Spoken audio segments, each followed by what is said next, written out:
Hello అండి. నమస్తే.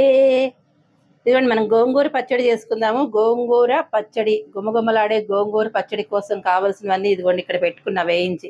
ఎండుమిరపకాయలు, చింతపండు, మెంతులు, ఆవాలు, ఇంగువ, ఉప్పు, పసుపు ఇంతేనండి. ఇవన్నీ కొద్దిగా ఆయిల్‌లో ఇది వేసుకుని బాగా ఉడికించేసుకోవాలి. ఆయిల్‌లో ఉడికించుకున్న తర్వాత ఇవన్నీ మిక్సీ వేసుకుని పచ్చడి చేసుకోవడమే.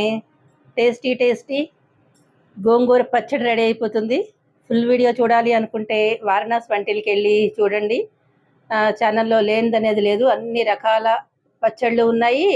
అలాగే పొడులు కూడా ఉన్నాయి. టేస్టీ టేస్టీ ఆంధ్రా స్టైల్ పచ్చళ్ళనమాట. సూపర్ టేస్టీగా ఉంటాయి. ఇప్పుడు ఇవన్నీ వేయించి పెట్టుకున్నాను. నేనైతే పచ్చడి చేస్తాను. ఫుల్ వీడియో వారణాసి వంటిల్లో చూసేయండి. ఓకేనా? బాయ్.